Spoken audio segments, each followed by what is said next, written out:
Hello everyone and welcome back to another video, and in this lesson we will look at an introduction to domains and web hosting. So I've been using the terms domain and web hosting a lot, and I'd like to take the time now to explain what they are and why we need them to place our website on the web. If you're already familiar with these terms and how to acquire a domain and purchase a web hosting plan, then feel free to move on to the next section of the course. So let's move on to our first slide. What is web hosting?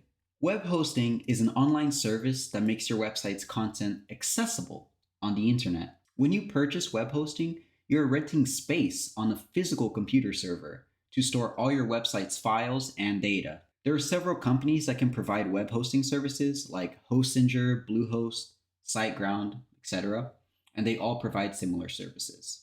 These companies are responsible for keeping your website up and running on the web. Next, let's take a look at what is a domain. Put simply, a domain is your website's web address on the internet. It's an easy to remember name that people type into the web browser to find a website and consists of a name and a domain extension, like youtube.com. It's your unique online identity that you can purchase and own. And there are companies that specialize in finding and registering domains, like Namecheap. And it's through these domain registrars where you can purchase a domain. Now, there are also types of domains. Now, domains also have different types, and there are many different types of domains that you may find on the web. Domains such as .com, .org, .co.uk, etc. Each different type of domain name will have a different corresponding price, and this will depend on the demand for the domain name at the time. Now, when you buy one domain type like dilsonolivera.com, this does not mean you've purchased the other domain types as well, like dilsonolivera.org or .edu. This is a separate domain name that you would need to pay for in order to own it, and payments can be made monthly or yearly depending on the domain registrar that you use. Now, what if you want to create multiple websites that are live on the web? Does that mean you need to pay for a new domain each time you want to create a new website? Well, not exactly.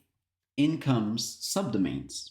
So what are subdomains? A subdomain is a subdivision or a smaller part of a larger domain. Subdomains allow you to create a completely separate section of your website. Now, subdomains are found before the domain name with a period. And fun fact, www is actually a subdomain. You get other subdomains like blog, shop, etc. Subdomains are useful when creating large sections you want to separate from your main website. An example could be you're a music artist, and for your website, you'll mostly want to be promoting the platforms your music is on, or perhaps tour events. However, as an artist, you might also have merchandise you'd like to sell in an e-commerce store. So you could have a subdomain like shop.yourdomainname.com where all your merchandise can exist. And then you can actually market both websites in separate ways. I can actually show you some subdomains I've created. So here we have dilsonolivera.com, okay, which talks about travel content. However, I created a subdomain called test.dilsonolivera.com, and I only needed to pay for one domain, dilsonolivera.com. Now let's try and tie everything together with an analogy. So web hosting is like the land of a property. Land is the foundation for a house. It's the land on which your website will be built on. And your website is like a house that's built on top of the land. Without the land, your house cannot exist. You're able to create your website in any way that you'd like, just like you can with a house.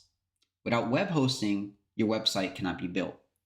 But people need a way to locate your house. So for that, you need to have a home address, which is like your domain, a name for your website that people can use to locate your website. But even with all of this, people still need a way to reach your website, and that's through the internet, which can be represented as a road. So connecting everything together, we can better understand what each term means. So using the domain and the internet, I can locate and reach your website, the same way I can locate your home using an address and reach your home using a road. Now that we know what domains and web hosting are, we can now proceed to the next section where we'll purchase a domain name and web hosting plan and connect the two together to get our first live website. See you in the next video.